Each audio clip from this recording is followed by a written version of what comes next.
गुजरात के एक जंगल में हिरन का एक प्यारा जोड़ा नदी के किनारे घास चर रहा था। दोनों जिस तरफ मुड़ते साथ साथ ही रहते थे। वो सचमुच रब की बनाई हुई एक लाजवाब जोड़ी थी। हिरन का नाम अमर और हिरनी का नाम सुधा था। वो दोनों जंगल में अपने सभी साथियों के साथ बहुत ही प्रेमवत व्यवहार करते थे, सबकी मदद भी करते थे। सुधा, गर्मी बढ़ रही है, अब घासें कम हो गई हैं। हम तो दूर दूर जाकर चारागाह की तलाश कर लेते हैं, लेकिन हमारे बुजुर्ग हिरनों के लिए दूर जाना बहुत ही कष्टदायी है। पिछले वर्ष की तरह इस वर्ष भी हमें उनकी सहायता करनी होगी। अवश्य, हम उनकी सहायता जरूर करेंगे। हम उनके लिए घास और पत्तियां इकट्ठा करके उनके लिए भोजन का प्रबंध भी करेंगे। अमर बोला, हम अपने युवा साथियों से भी सहायता लेंगे। बुजुर्गों की सहायता करना नौजवानों का परम कर्तव्य होता है। जंगल के युवा हिरन अमर और सुधा की बात मानते थे और उनके साथ वो भी परोपकार में शामिल हो जाते थे। एक दिन अमर और सुधा बहुत दूर पहाड़ों के पास के चारागाह में पहुंच गए। वहां की हरी हरी घास उन्हें अपनी तरफ आकर्षित कर रही थी। सुधा चरने लगती, तब अमर बीच बीच में चारों तरफ निरीक्षण कर लेता था। इसी तरह जब अमर चरने लगता तो सुधा चौकन्नी होकर चारों तरफ नजरें घुमाने लगती थी। अमर, पास की झाड़ी में मैंने कुछ आवाजें सुनी हैं। ऐसा लगता है वहाँ कोई जानवर छिपा बैठा है। सुधा, तुम यहीं रुको, मैं देखता हूँ। नहीं नहीं, झाड़ी के पास मत जाना, खतरा हो सकता है। रुको, देखो मैं ही चली जाती हूँ। सुधा, क्या तुम्हें खतरा नहीं हो सकता? तुम कहीं नहीं जाओगी। मैं तुम्हारे शरीर पर एक छोटी सी खरोच भी बर्दाश्त नहीं कर पाता हूँ। दोनों जन में बातचीत हो रही थी। इतने में एक खतरनाक भेड़िया झाड़ी से बाहर आ गया। उसने सुधा को निशाना बनाया और टूट पड़ा। इससे पहले कि सुधा उसके पंजे में आती, अमर ने अपनी नुकीली सींग से भेड़िए को हवा में उछाल दिया। सुधा, तुम मेरे पीछे ही रहना, मैं इस भेड़िए की खबर लेता हूँ। भेड़िया गुस्से में आ गया और वो अमर की तरफ टूट पड़ा। उसके दांतों ने अमर के पैर को घायल किया, लेकिन अमर ने अपनी नुकीली सींग भेड़िए के पेट में गड़ा दी। भेड़िया दर्द से करहा उठा। उसे ऐसी आशा नहीं थी। मुझसे लड़ाई, इतनी हिम्मत कहां से आई? अब तुम दोनों की खैर नहीं। भेड़िया आगे बढ़ा और उसने अपने मुंह से अमर के शरीर में काट लिया। इसी बीच सुधा ने अपने दोनों पैर उनके मुंह पर मार दिए। एक पैर उसकी आंख पर लग गया, उसे ठीक से दिखाई नहीं पड़ रहा था। इसी बीच अमर ने फिर से अपनी सींग का जोरदार वार भेड़िए के पेट पर कर दिया। भेड़िया इस दर्द को बर्दाश्त नहीं कर सका और भाग खड़ा हुआ। अच्छा हुआ जो भेड़िया चला गया। सुधा बोली, अमर, तुम ठीक तो हो? सुधा के इस प्रश्न का उत्तर अमर नहीं दे पाया और लड़खड़ाकर गिर पड़ा। सुधा ने उसे हिलाया, लेकिन वो कुछ भी नहीं बोल पा रहा था। वो दुख से छटपटाने लगी। अमर, आंखें खोलो, मुझसे बातें करो। ये क्या हो गया है तुम्हें? सुधा का दिल बैठा जा रहा था। उसकी समझ में कुछ नहीं आ रहा था। उसने अपना मुंह अमर के मुंह से लगाकर उसे कृत्रिम सांस दी। अमर को कुछ होश आ गया। अमर, उठो, तुम बहुत जख्मी हो गए हो। मेरे लिए तुमने अपना कितना खून बहा दिया।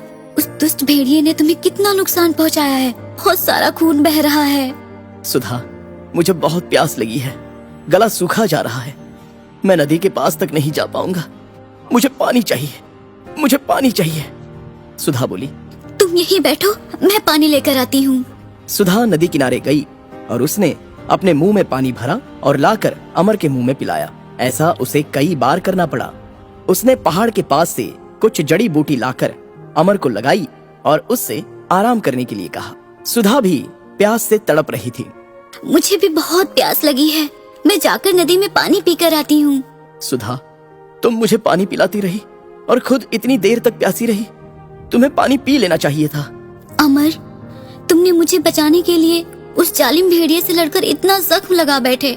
तुम्हें पानी पिलाए बगैर कैसे पानी पीती? तुम बहुत जख्मी हो गए, इसीलिए तुम्हारी प्यास मेरी प्यास से ज्यादा अहमियत रखती है। वैसे मैंने जो औषधि तुम्हें लगाई है, यह घाव को ठीक कर देगी। खून का बहना भी थम गया है। दोनों बहुत देर तक वहां पर बैठे रहे। अमर की स्थिति में कुछ सुधार हुआ और वो सुधा के साथ अपने निवास स्थान की ओर चल पड़ा। कुछ दिनों के बाद अमर और सुधा नदी के पास चरने के लिए चले गए।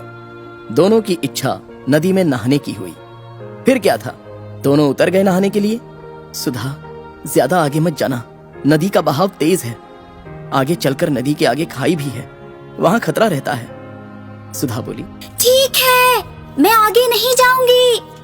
तैरने का मजा आ रहा है। दोनों तैर कर नहा रहे थे, कुछ मछलियों से भी टकरा रहे थे। सुधा को पानी का बहाव आगे ले जाने लगा। वो रुकने का प्रयास कर रही थी, लेकिन रुक नहीं पा रही थी। सुधा, रुक जाओ। मैं रुक नहीं पा रही हूँ, पानी का बहाव तेज है। देखो देखो, तुम आगे मत आना। अमर ने देख लिया कि आगे खाई है और वो तेजी से तैरते हुए सुधा के पास पहुंच गया। उसने अपने दोनों पैरों से उसे पकड़ा, लेकिन तब तक पानी का बहाव और तेज हो चुका था। दोनों ही पानी के साथ खाई में चले गए। अमर का सर एक पत्थर से टकराया और वो बहता हुआ नदी में बहुत आगे निकल गया। वो किनारे पर निकला और चारों तरफ सुधा को देखने लगा। सुधा कहीं दिखाई नहीं पड़ी। वो पागलों की तरह सुधा को नदी के दूर किनारे तक ढूंढता हुआ चला गया। वो नदी के पास से लौट नहीं पाया। वो प्रतिदिन नदी के किनारे खड़े रहकर दूर दूर तक सुधा की खोज करता रहता। वो जानवरों से पूछता, पक्षियों से पूछता, लेकिन सुधा उसे फिर भी नहीं मिल सकी।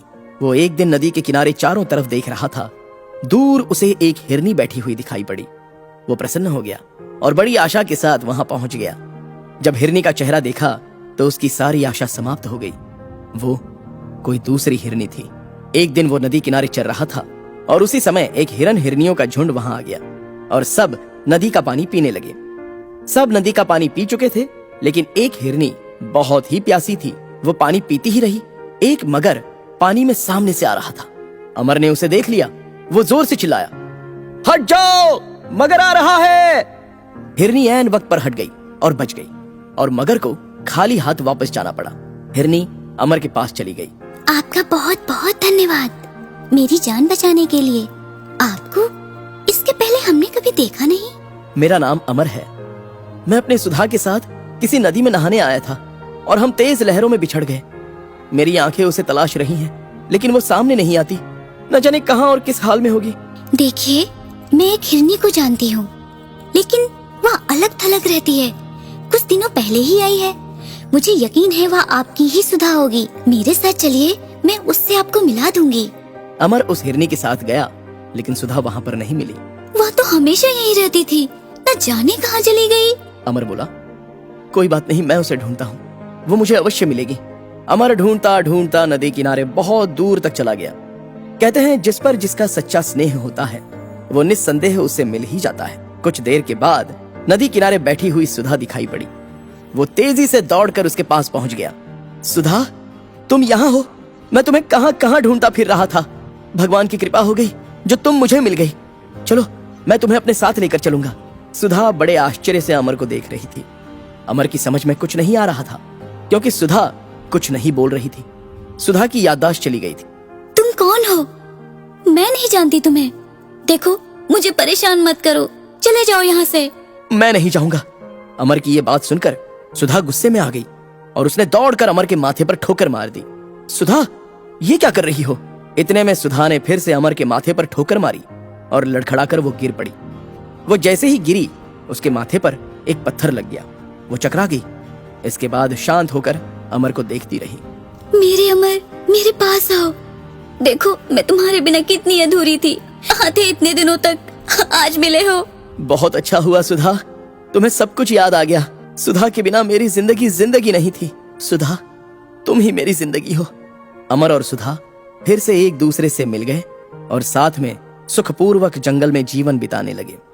वो दोनों त्याग और प्यार की मिसाल बन गए।